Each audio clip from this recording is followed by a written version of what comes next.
Right, so April 2022, like most Year 13 students in the UK, I was preparing for exam season, which as you can probably guess meant that I was extremely stressed and burnt out. However, that wasn't the only thing that was causing me a lot of distress during that time. I was also extremely stressed out from having to put up with being picked on almost every day at school, which of course also contributed towards my already terrible mental health at the time. Not that it's any much better these days. However, that all gradually began to change once I started watching a little show called The Owl House.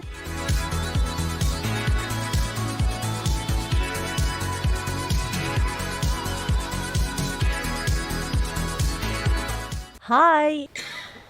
It's your favourite inconsistent YouTuber, your average Avery. But seriously, hi everyone, I hope you're all doing well. I'm sorry that I disappeared for 4 months, but life just... But hopefully now I should be able to start uploading a little bit more frequently like I was doing before. Today's video is going to be a video saying goodbye to the Owl House. I actually had a whole script written up for this video, and every time that I went to record it, I just hated how it turned out and it just didn't sound right. I decided to kind of go for a more relaxed approach where I'm just sitting in front of a camera and just talking about what the show means to me and how it impacted me. So unlike a lot of people, I actually started watching the Owl House a lot later. I actually started watching the show around April of 2022. I was doing my A-levels at the time, which is kind of like the equivalent to, I guess, SATs. I'm not really sure, but it's your final exams before you graduate high school. I was really stressed because, it's exams. I was also having to deal with bullies from my school. It was just not a fun time, and my mental health, because of the bullying and stress from exams, on top of all of that, just was like, building up, and I was getting like so overwhelmed. And I was really struggling. Struggling with mental health wasn't something out of the blue or new for me, because mental health has always been something that I've really struggled with since a pretty young age. I'm not going to go into all the details and stuff, but I will be kind of briefly talking over it a little bit more in this video. Usually when I would get stressed going into like a depressive episode, I would always turn to TV shows, movies, because I guess in a way that was like a form of escapism for me, because it was like, oh, I'm depressed in like reality, but watching these shows like Adventure Time or films like Back to the Future with all the cool like sci-fi, it was just a really nice escape. Now, going back to the Owl House, I had actually heard of the show before, because all throughout 2020, 2021, clips of the show would come up on my YouTube recommended, my Instagram and Twitter feed. But for some reason, I don't know why, I just kind of assumed that it wouldn't really be the show for me. I probably shouldn't have jumped to conclusions about the show without even watching a single episode. I was a bit of an idiot when I was like 15, 16. That's kind of why I didn't watch the Owl House till a lot later. Going back to April of 2022, I'd watched a lot of like different shows and stuff during revising for exams, and then I just suddenly thought, there's that show that kept popping up on your feed for the last couple of years. What's it called? Yes, the Owl House. And that's when I finally watched the show. I remember at first I was like, I'm not sure, because as you guys already know, season 1 was very episodic rather than plot driven, and I'm someone that personally prefers watching more story driven types of shows rather than episodic shows. But then towards the latter half of season 1, it started getting more plot driven very slowly, and I started becoming more invested in the story as each episode went on, and that's kind of how I started to become a fan of the show. By the time Hollow Mind came out, that's when I finally managed to catch up. Even though it took me a little bit longer to get into the show when watching season 1, I knew from like the very beginning that Luce and Willow were my top favourite characters, just because with Luce I was relating a lot to her being neurodivergent, her not fitting in at school, being bullied, wanting an escape, wanting to find a found family, even though it was obviously not the same, because Luce's mum was really kind and caring. But then for me it was a little bit different, because I still am, but living in like a toxic household, I was very drained and I would always want an escape. I don't know if I'm making sense now, because like I said earlier, I'm not using a script, but I really wanted that kind of escapism like Luce. That's what I saw in the season 1, like her wanting to like get away, find people that understand her. That really hit home for me, because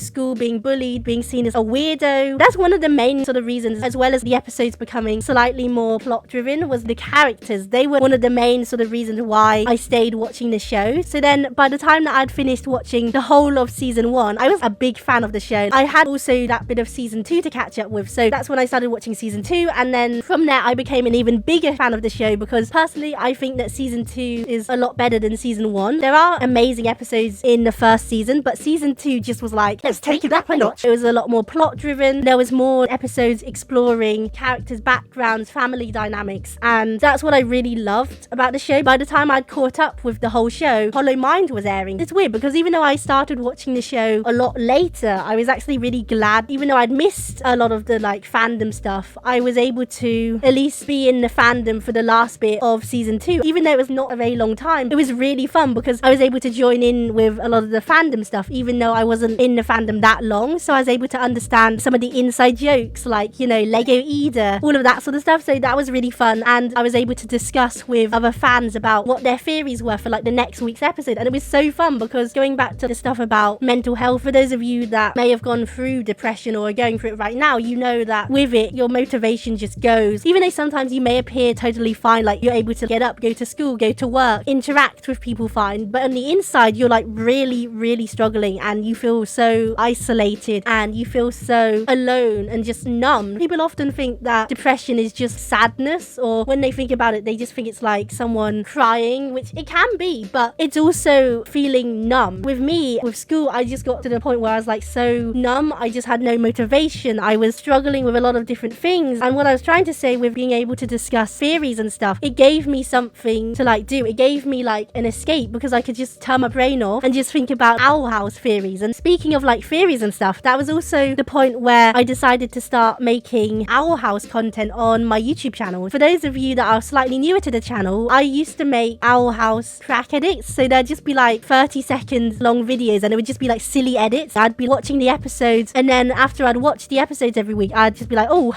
what sort of like funny edit could I do of this episode? So then I was doing that, and that's actually how this channel started growing. So without the Owl House, my channel would be nothing, and I'm always going to be very grateful to both you guys that decided to subscribe because of the Owl House content, and also to Dana Terrace, because without her show existing, I wouldn't have started making Owl House content, and then my channel wouldn't have grown, and then without you guys, my channel would be nothing. Looking back to like last year, it was just fun making silly crack edits and theory videos, and that is actually what sort of motivated me to keep going and to keep going, trying to work towards graduating high school, and I did in the end, and I'm very happy about that. But yeah, this show just means so much to me, and I'm always going to be grateful that I gave this show a chance, involved myself in the fandom a bit. Now, one of the things that I kind of wanted to touch upon quickly was how the show helped me to actually sort of figure out what I kind of want to do with my life. For those of you that don't know, I'm 19. I'm obviously not the only one, because it's very cliche to say I have no idea what I'm doing with my life, but this show actually helped me to realize that I actually kind of want to pursue a possible career in art. Before watching the Owl House, I'd actually never heard of Dana Terrace before, but after learning a bit more about who she is, seeing her amazing artwork, it like actually inspired me to want to pursue a career in art. I actually used to do a lot of art when I was a little kid, and then around when I was 10 or 11, I actually stopped illustrating because I actually used to get bullied for liking art and like drawing and being like one of the arty kids. School was a weird place, honestly. That really put me off from drawing, and then I just stopped. And then after seeing Dana Terrace and the Owl House and all the cool art stuff in animation, I was like, you know what? Screw that. I'm gonna start drawing again. Even though I actually lost most of my drawing ability because obviously I hadn't been drawing for like 7-6 years, I still wanted to do it again, and I'm actually teaching myself how to draw, and that's all thanks to the Owl House and Dana Terrace. But yeah, all I can say now to Dana and the amazing cast and crew that helped her bring the show to life, thank you. This show had such a big impact on so many people. It's just amazing seeing people make amazing fan art, making original music for the show, AMVs, edits, just anything creative. I discovered some really cool YouTubers from this show, like Not So Average Fangirl, Zzvov G2, Tomato Sauce, Calamity Music, so many cool people. But yeah, overall, The Owl House is an amazing show that impacted so many people. One of those people being my friend Otaku Loaf. Hello, fellow oxygen breathers, it is I, Otaku Loaf, and today I'm featuring on the Your Average Avery channel to talk about the House of Owls, or the Owl House. So yeah, time to start talking about that.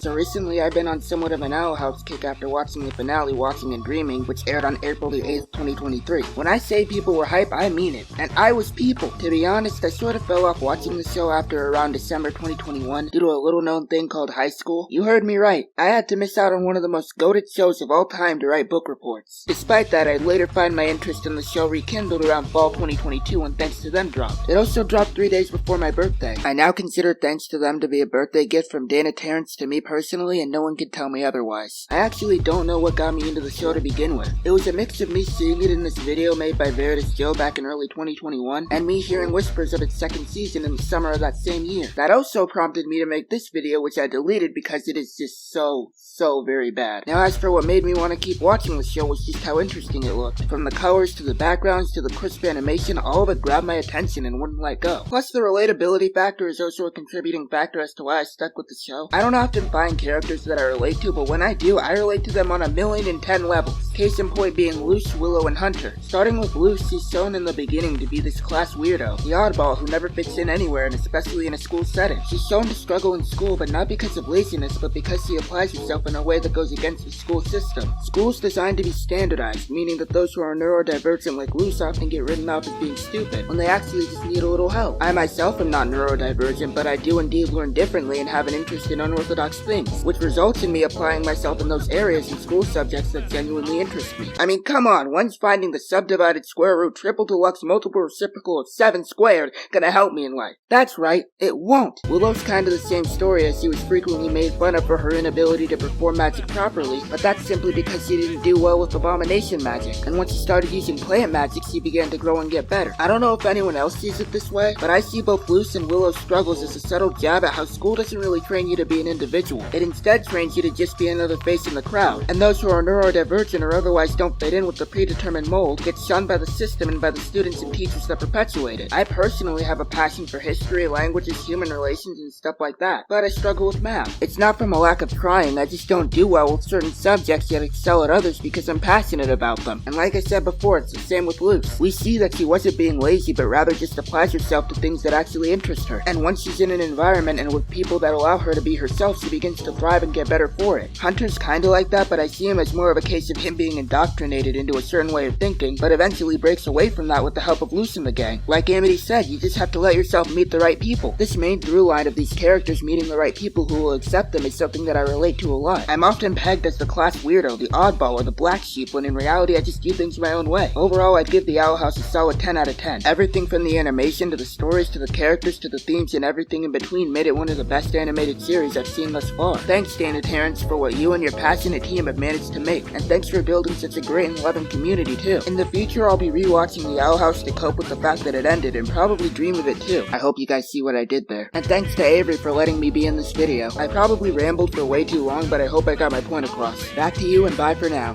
Thanks so much for being in this video, Loaf. You guys go subscribe to him. He makes really awesome content. One last thing that I'd like to address before I go is what on earth is going to happen to my content now that the Owl House is over. So pretty much what I plan to do is I'm going to still be making video essays and commentary style videos, but it's going to be about different topics. So talking about different TV shows, different movies, just completely different topics that aren't to do with the Owl House or Amphibia. I'll probably still make the odd video in the future about the Owl House, Amphibia, if it's like an analysis type video, but I'm gonna start moving away from that sort of content. So if you are only subscribed to this channel just to see Owl House or Amphibia content, please unsubscribe. I won't be offended at all. The only reason that I'm saying this is because if I start uploading content that's on different topics, because you guys would have subscribed just for that certain topic like Owl House, Amphibia stuff, when a video that's not to do with that comes up in your feed, most likely you probably won't watch it, which is fine. But the only thing is that actually actively harms my channel, because YouTube actually pushes out your videos to your subscribers first, and if they don't watch your video, then it doesn't get pushed out anymore. So I'm gonna need all of the people that only subscribed for Amphibia and Owl House content to please unsubscribe. I'm not gonna be offended, it's fine, because that would be harming my channel, because if I don't have subscribers watching my videos when they first come out, it's not gonna get pushed anywhere. But yeah, thank you for subscribing anyway, I really do appreciate it. But for those of you that I guess initially subscribed for Owl House Amphibia content but don't mind seeing other types of content or just generally any sort of content from me, then feel free to stay subscribed. That's pretty much it. I hope you guys enjoyed this video. Once again, thank you so much to Otaku Loaf for being in this video. Like I said before, everyone please go subscribe to him. Please do consider leaving a thumbs up, that would really mean a lot to me. I will see you all in the next one. Goodbye.